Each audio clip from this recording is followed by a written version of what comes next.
Ah, esse negócio. São os objetivos. Tem que salvar a apresentação aqui na pasta do senhor?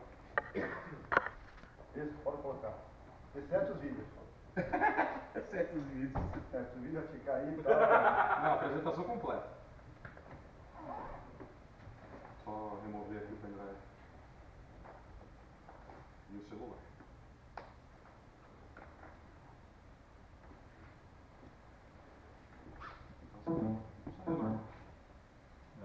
A força. Deixa eu ver.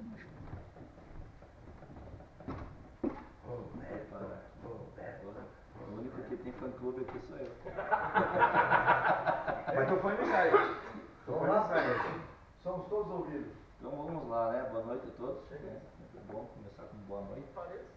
Nosso trabalho tem como objetivo, né, uma análise a respeito dos objetivos fundamentais nacionais apresentados pela ESG, tentando responder se eles ainda são válidos nos dias de hoje, se eles precisam de algumas coisas para modificar, para melhorar, e também fazer uma análise crítica se eles realmente estão cumprindo com seus conceitos. Primeiro apresentar o grupo é o Zani, o Freire e eu, Roberto, né? Então, os objetivos nacionais fundamentais são 6. A democracia, a integração nacional, a integração do patrimônio nacional, a paz social, progresso e a soberania. A gente vai falar a cada um deles, né? Então, a identificação dos objetivos fundamentais não são estabelecidos e nem fixados, como disse o coronel, né, na última aula. Eles estão em processo de transformação contínua e derivam de um processo histórico-cultural que emerge naturalmente, são as aspirações. À medida que as necessidades e os interesses da comunidade se cristalizam na consciência nacional, representando aspirações que, independente das classes, religiões, credos religiosos, ideologias políticas, origens étnicas e outros atributos, a todos emanam. Numa das primeiras aulas do curso, a gente teve com o comandante da Marinha, não lembro o nome, Adalberto. Eu ainda fiz um questionamento para ele que, quando ele falou sobre esses conceitos, esses objetivos nacionais, eu ainda liguei e falei assim, mas isso me lembra muito a própria Constituição. E ele falou, não, mas a Constituição atual se apropriou dos conceitos da ESG. Então, por isso que tem essa correlação. Os objetivos fundamentais devem ser identificados e para essa identificação o papel de destaque cabe às elites, a quem incumbe captar os interesses e aspirações nacionais, é o manual da ESG. Como a gente falou na última aula, né? O governo da maioria, respeitando as minorias, mas porém as elites que iam determinar os objetivos nacionais. A Constituição Federal, né, a relação, né, os conceitos da ESG se relacionam muito com o que está descrito na Constituição, no preâmbulo. Nós, representantes do povo brasileiro, eu já sinalizei ali como elites, reunidos em Assembleia Nacional Constituída para instituir o Estado democrático, que são os objetivos fundamentais, destinados a assegurar os exercícios dos direitos sociais individuais, a liberdade, a segurança, o bem-estar, o desenvolvimento, a igualdade e a justiça, que são as necessidades, os interesses e as aspirações. Com valores supremos de uma sociedade fraterna, pluralista e sem preconceitos, que diz lá a ausência de atributos, fundados na harmonia social e comprometida na ordem interna e internacional, com a solução pacífica das controvérsias, promulgando sob a proteção de Deus a seguinte Constituição da República Federativa do Brasil. Então, muitos dos conceitos trazidos pelo preâmbulo da Constituição e todo o texto constitucional, principalmente nas garantias fundamentais, direitos e garantias fundamentais, eles têm muita relação com os ensinamentos da ESG. Bom, agora vamos falar do Objetivo Nacional Fundamental, democracia, mas antes eu preciso falar, né, a respeito dos últimos acontecimentos, justamente para demonstrar que nós vivemos uma pseudo-democracia. A democracia, né, remete àquela época dos gregos, do demos, o povo, e a cracia do poder do povo. Nós percebemos que hoje a nossa representação, né, democracia representativa, o povo ficou de lado. O que importa somente são os representantes. Eles se autodenominam representantes por conta do sistema político, e a partir do momento que são eleitos, acreditam que o povo deixou de ser o detentor do poder, como diz a Constituição. Recentemente, na Câmara de Vereadores aqui de Curitiba, devido à movimentação política, das mensagens do atual prefeito, para alterar algumas legislações e modificar alguns direitos dos servidores, houve uma certa conturbação ali a respeito das votações nas sessões, e o presidente da Câmara de Vereadores, o atual, ele recorreu à justiça e requereu um interdito proibitório para que os servidores, mas também estendido à população, se abstivesse de acompanhar as sessões plenárias, que são públicas pelo próprio regimento da Casa. Então, a Justiça concedeu à Câmara de Vereadores um interdito proibitório que os servidores e a população se mantivessem afastados da Casa, que é do povo, onde somente os representantes ali poderiam participar, deixando uma percepção de participação de que um servidor de cada classe representativa pudesse acompanhar, mais um. Limitou para um. E não é assim que funciona o nosso sistema democrático. Logicamente que a gente buscou o judiciário para reverter a situação na justiça, e no mesmo dia a gente conseguiu o nosso intento, que era adentrar e acompanhar as sessões. Mas isso demonstra que hoje há uma pseudo-participação da população. A população está impedida de participar nas discussões. Como disse um vereador que hoje é líder da bancada e líder do prefeito na Câmara de Vereadores, o que é um absurdo. Segundo Montesquieu, né, a tripartição dos poderes, a independência dos poderes, é impensável que exista um líder do executivo dentro da Casa Legislativa. Não pode, é impensável. Cadê a autonomia do Legislativo para poder atender os interesses daquela sociedade que foi eleita? E esse líder disse, essa semana, que a Casa de Vereadores pertence a quem foi eleito.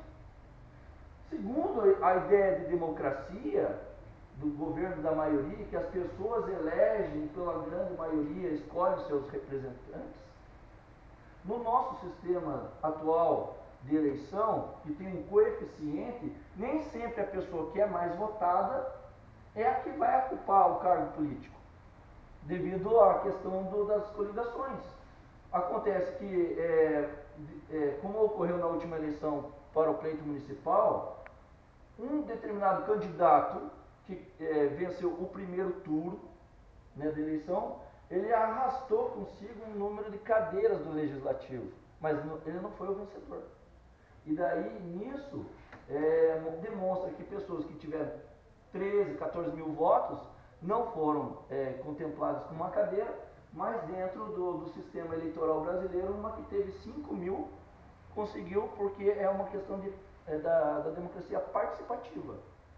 Ou seja, aquele que teve menos votos ocupa a cadeira, e aquele candidato que teve mais votos, né, não vai ocupar. Então não é tão simples assim entender que existe uma maioria, um desejo popular que consegue a maioria. Também tem que respeitar as minorias, mas isso é um meio contrassenso. Mas assim, a sociedade visa o respeito à dignidade da pessoa pela liberdade e igualdade de oportunidade. É uma característica da democracia. O regime político, caracterizado por aprimoramento das instituições e da representação política adequada à realidade. Nessa questão de adequada à realidade, há uma possibilidade da gente fazer uma reforma política. Só que a reforma política é promovida pelos mesmos agentes políticos de hoje. E agora suscita-se, inclusive, a ideia de criação de uma lista fechada, o que piora ainda mais a ideia de que nós estamos vivendo numa democracia. Ou seja, cria-se um grupo político, você vota numa determinada pessoa, mas por corrente você acaba elegendo no vácuo outras pessoas que pouco importam para o sistema político, e elas se aproveitam de uma figura única ali para se sustentar no poder. Então, como é que a gente vai acreditar que estamos vivendo uma plena democracia, sendo que as instituições de representação política elas não estão adequadas à realidade? A legitimidade do poder político, que é a questão do voto, do sufrágio universal, as pessoas votam, né? Governo da maioria com respeito às minorias, a organização de um Estado de Direito significando, aí eu abro, a participação da sociedade na vida pública. Pelo exemplo que eu dei, o próprio agente público afasta a população da participação, inclusive buscando e o judiciário concedendo um absurdo desse, violando o direito da participação popular no acompanhamento das sessões plenárias. A garantia dos direitos fundamentais do homem, né, dos direitos humanos, isso aí é uma questão muito óbvia, né? Pluralidade partidária, hoje há uma questão que estão tratando a questão de querer acabar com alguns partidos políticos, né, devido ao número de pessoas filiadas, se conseguiu ou não conseguiu se eleger, vai ter que se extinguir, mas isso não muda muito a nossa realidade, só vai inchar alguns partidos. A divisão harmônica entre os poderes. Harmônica não significa que tem que ser submisso a outro poder. A questão que a gente observa hoje, e isso vem do governo federal e isso se estende aos demais governos, é que o poder executivo, por ter as questões financeiras em mãos, ele, quando ele quer aprovar um determinado projeto, ele abre a carteira, como está funcionando com a reforma trabalhista, a reforma da Previdência. Abriu a carteira, aí ficou harmônico, aí falou a mesma língua. E o judiciário também, porque você não vê juízes fazendo greves, né? Vocês veem que quando o judiciário intenta a intenção de querer algum direito, o executivo vai lá e já consegue. Parece que uma forma de agraciar futuras decisões judiciais.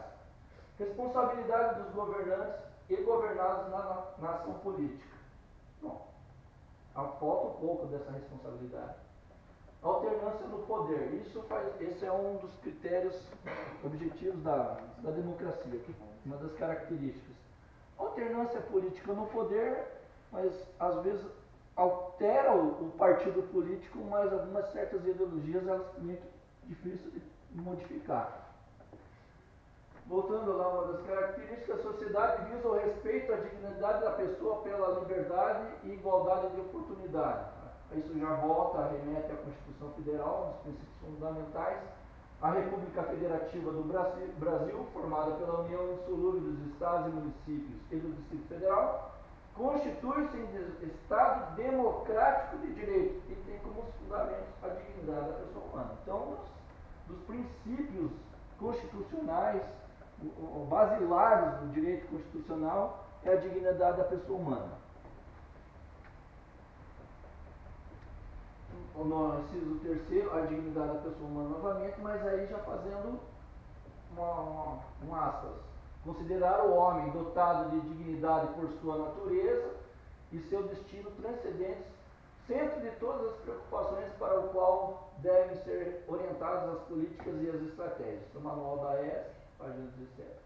Então, o conceito de que o homem é o centro de todas as ações, dos objetivos fundamentais, e também da Declaração dos Direitos Humanos, também versa que a dignidade da pessoa humana já ficaram no artigo 1º. Regime político caracterizado por, voltando, né? Aprimoramento das instituições e das representações políticas adequadas à realidade. Legitimidade do poder político, governo da maioria com respeito às minorias. Então, a população clama por uma reforma política, porém, os representantes daquela população que está clamando estão legislando em seu interesse e se legislar de acordo com a vontade política, nem eles mais se sustentam no poder. Então é difícil de você fazer uma reforma política apenas com manifesto, tem que ser uma grande mobilização nacional, não sendo só por 20 centavos, as pessoas têm que ir para a rua objetivando os interesses da nação, não de determinados grupos políticos ou de elite, como as centrais sindicais, que foram a Brasília para reivindicar questões próprias ali. E nós, como sindicalistas, às vezes repudiamos as atitudes de outros sindicatos que tomam esse tipo de atitude, porque eles não estão pensando na sua categoria, não estão pensando na coletividade, simplesmente nos interesses daquele grupo dominante que se instalou dentro de uma central sindical, dentro de uma outra organização e que quer permanecer por lá. Atualmente, a sociedade brasileira está atravessando uma conturbada reforma política, resultando de uma necessária readequação à realidade nacional. Ou seja, a sociedade está em constante movimento e nada mais correto do que as instituições se adequarem ao momento que estão vivendo. As instituições estão descredibilizadas e desgastadas em decorrência de um longo processo de denúncias de corrupção. Desde que todo mundo sabe que desde lá do Fernando Collor, lá do tempo dos Marajás, caçador de Marajás, ele já dizia que ia combater a corrupção. E se fala em combater a corrupção desde que o ser humano entrou na face da Terra. E ainda a gente vai continuar lidando com as questões ao longo de muito tempo, porque as pessoas são corruptíveis. Então você coloca uma pessoa nova, com novos ideais, o poder corrompe essa pessoa, você vai ter que combater essa pessoa novamente. Então é difícil o sistema de combate à corrupção. O Lava Jato é um exemplo dela que vai se estender por muito. E quanto mais investiga, mais vai a campo, mais descobre, daí vai criar mais novas investigações, novas operações. Questiona-se a legitimidade do exercício do poder político atual.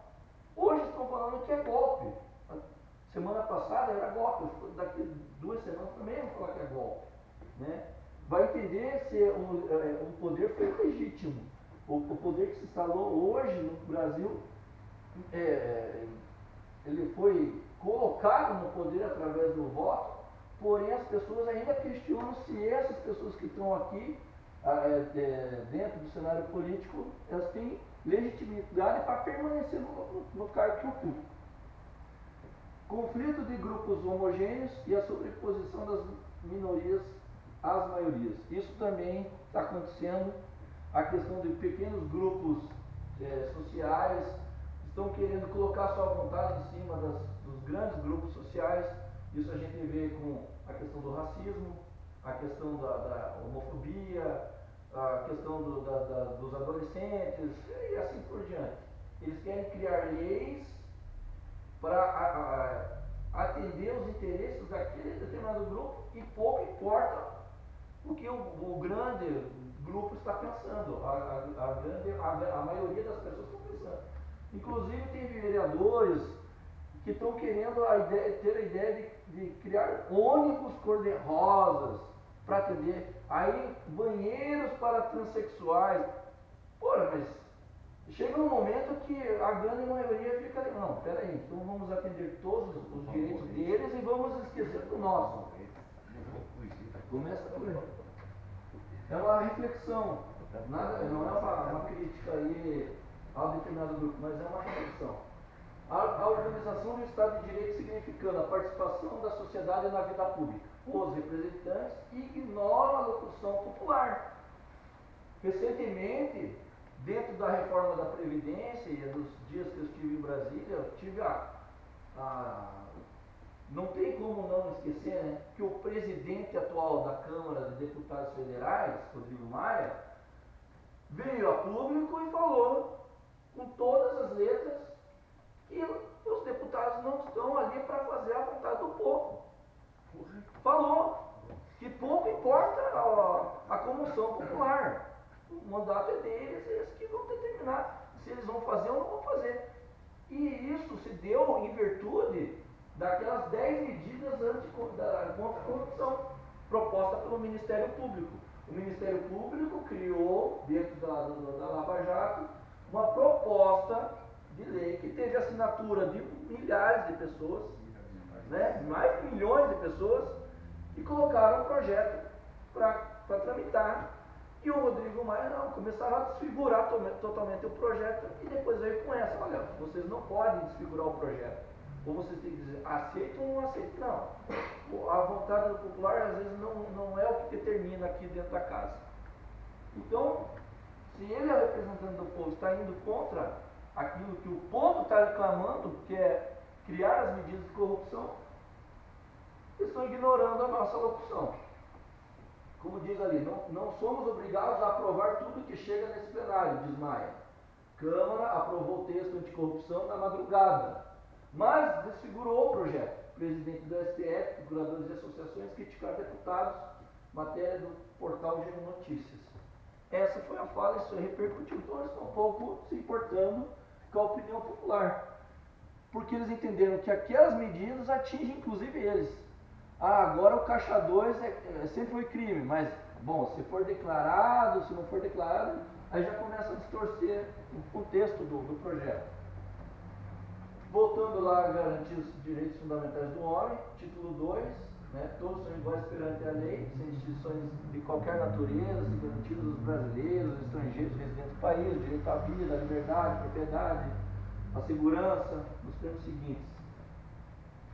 Então, muito do que tem no manual da ESB, dos Objetivos Nacionais da ESB, se segue na Constituição. Mas, e a realidade? Mais de 7 milhões de pessoas passam fome no Brasil. Vivemos num Estado democrático, né, da participação popular, e pessoas morrendo de fome.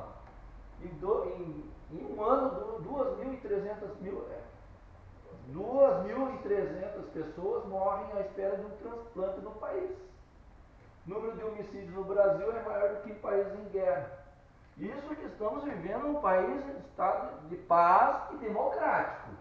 Não estamos vivendo num momento de exceção, não estamos vivendo num momento de autoritarismo, não estamos vivendo numa questão de intervenção, né?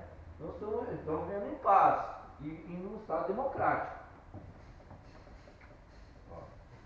A pluralidade partidária, daí representada por alguns partidos, principalmente os mais expressivos aqui.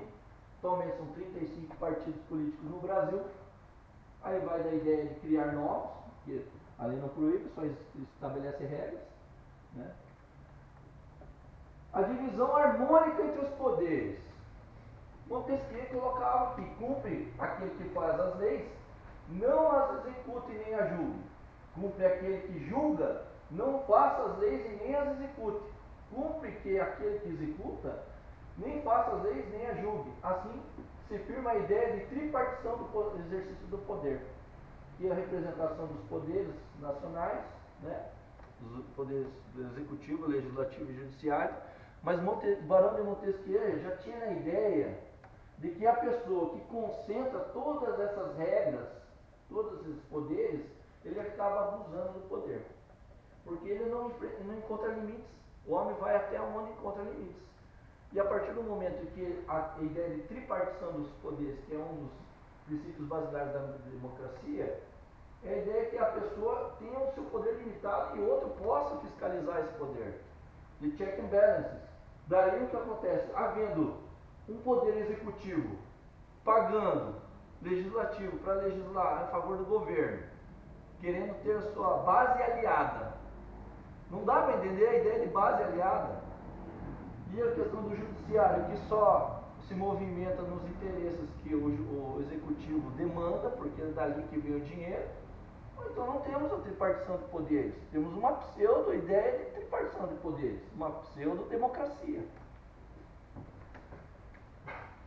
Atualmente é um conflito instaurado entre a concepção e a divisão de poderes do Estado, afetando diretamente o objetivo fundamental da democracia. O legislativo legisla em causa própria e se subordina às demandas do executivo em troca de cargos políticos, tendências de sufocar o judiciário com a edição de leis.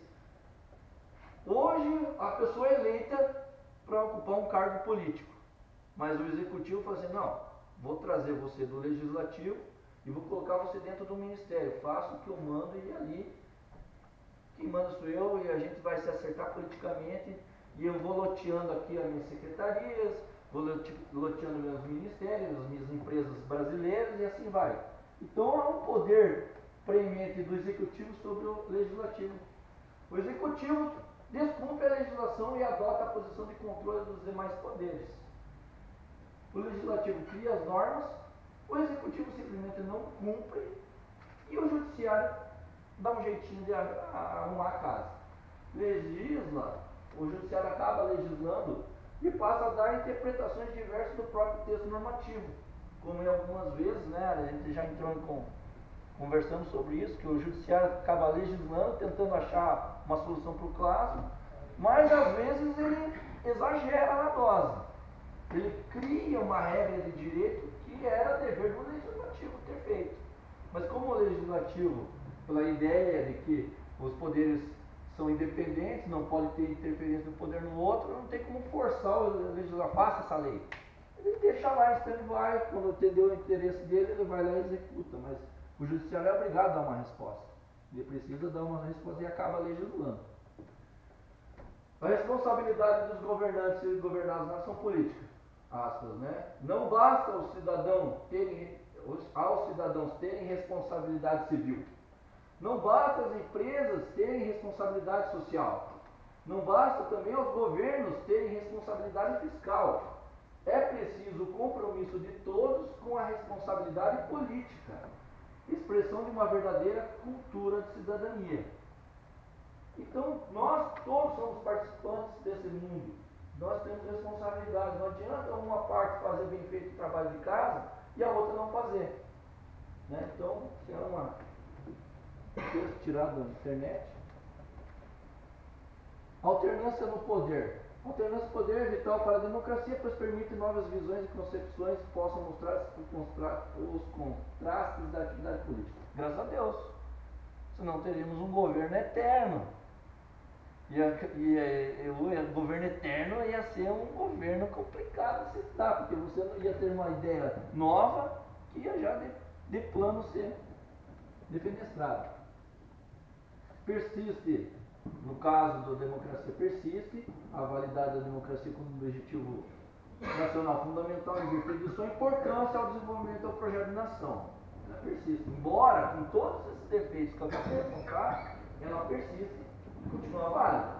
Porém, a democracia enfrenta problemas típicos do sistema político. O próprio conceito de liberdade democrática sofre pressões de grupos organizados que distorcem a ordem democrática, insinuando ser antidemocrático. Certas restrições ou obrigações de liberdades controladas e impostas pelo Estado.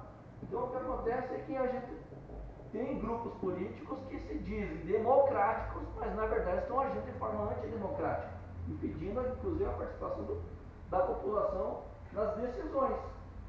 Atualmente a democracia se estabelece soberana no cenário político brasileiro, necessitando apenas de uma lapidação nos fundamentos que a sustentam. Então é válida, mas precisa sempre estar sendo lapidada. Progresso. Como fato, é uma constatação, um dos outros características dos objetivos nacionais fundamentais. Progresso. Como fato, é uma constatação como base no passado e no presente, como fato. Como ideia, toma por fato, ou fato por base, mas projeta o futuro sob a forma de objetivo. Então, o progresso, bem ou mal, ele meio que, em linhas gerais, ele sintetiza que existe um status quo e existe um status futuro. E aquilo ali ele vai evoluindo com o tempo. Se for uma questão negativa, eu posso citar aqui como exemplo uma doença. Se a doença progredir, ela vai avançar e vai agravar o estado. Se for uma questão de saúde, ela vai progredir e vai causar um bem-estar. Tem como características o progresso o adequado crescimento econômico, a justa distribuição de renda, o aperfeiçoamento moral e espiritual do homem, a capacidade de prover segurança, que entra aqui é a questão das políticas de segurança pública apresentadas pelo grupo, padrões de vidas elevados, ética e eficácia no plano político, constante avanço ali, né? Científico e tecnológico. Aí a questão do adequado crescimento econômico, esses são os dados trazidos pelo G1 dos últimos 6 anos anteriores. O exercício de 2017 não está pronto.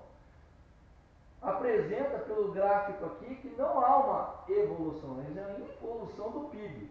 O PIB desceu, deixou de ter crescimento. Com a redução do PIB, provavelmente, isso afetará a questão do Objetivo Nacional Fundamental, que é o progresso. Como é que nós vamos investir em novas tecnologias, investir em novas estruturas, se o PIB está decrescendo? Então, a questão econômica influencia diretamente na característica do progresso. O cenário, né, de desemprego, de inflação, redução do consumo, aumento de taxas de juros, desequilíbrio fiscal, redução dos investimentos, outras medidas, tudo isso que nós estamos vivendo no momento atual, criou-se um cenário, né, de que estamos diminuindo nossos investimentos e diminuindo a nossa capacidade de progredir dentro do conjunto da conjuntura nacional. O certo seria ou o contrário, né? Pleno emprego, juros baixos, grandes investimentos, aí nós poderíamos ter um progresso bem gordo. Justa distribuição de renda. Segundo o IBGE, os 10 mais ricos detêm 40,5% de todo o rendimento do país. Os dados da revista Valor 2016. Muito embora haja programas sociais de distribuição de renda, isso é aquela gota d'água em meio ao oceano. Porque você não está conseguindo pegar essas pessoas e dar condições de elas deixarem de ter os benefícios sociais do governo. Ela acaba perpetuando isso. As pessoas acabam sendo levadas a continuar usufruindo das bolsas, dos benefícios fiscais, porque elas não têm condições de elas mesmas de se desenvolverem e passarem a ter uma economia ativa, para elas contribuírem com todo o sistema. E os ricos, que na verdade são os bancos, as grandes empresários, eles continuam concentrando renda, concentrando renda, concentrando renda, e quando não, junto com a corrupção, caso da JBS. Né? E outras empresas aí, construtoras e tudo mais. Tanto é que a JBS tem que devolver 10 bilhões, mas sabe-se quando? 20 anos. Então, rouba-se tudo de uma vez e devolve-se em 20 anos. 30% vai se pagar. Esses 10 bilhões, daqui 20 anos vai virar dinheiro em cafezinho.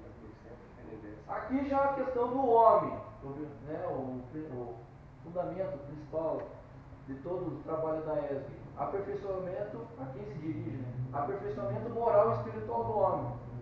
Enquanto a ciência e a tecnologia progridem de forma espetacular, as guerras apresentam requintes de perversidade. Os homicídios e suicídios, as tragédias conjugais, as inquietações em vários lares humanos, multiplicando-se as aflições da alma. Isso é questão espiritual. Para elevar o homem precisa de asas desenvolvidas uniformemente.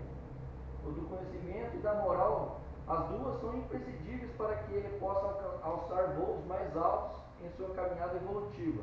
Mas, infelizmente, a humanidade tem priorizado a evolução intelectual e a evolução moral tem ficado em segundo ou terceiro plano. Isso é evolução intelectual, evolução moral, Jorge Brandão.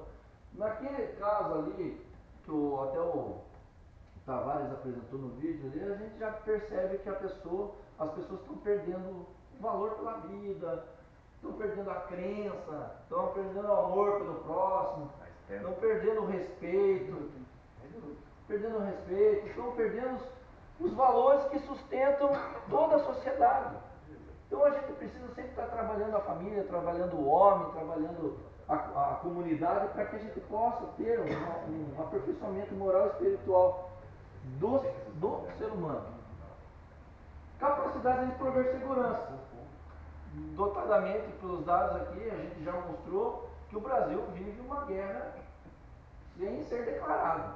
Morrem-se pessoas violentamente por homicídios no Brasil, muito mais do que muitas outras guerras em conflitos armados em países do globo. Padrões de vidas elevados. Aí já é uma questão de você entender que se uma família consegue prover saúde, lazer, habitação, ter uma carreira profissional de sucesso. Existe um degrauzinho de evolução no Brasil de DH em virtude de que as pessoas passam a ter as suas aspirações, as suas necessidades atendidas e elas conseguem, em termos assim, vencer na vida. Então o IDH tende a melhorar. Quanto maior o padrão social, maior vai ser o IDH. Muitos países nórdicos e países europeus têm um alto padrão de vida e provavelmente também um alto IDH. Quanto menor o padrão de vida e os padrões de vida forem reduzidos, menor vai ser o IDH, desenvolvimento humano. Aí já é complicado, entrar na ética e ficar no plano político. Pedir para o plano político ter ética nas decisões é complicado. Então a ética caminha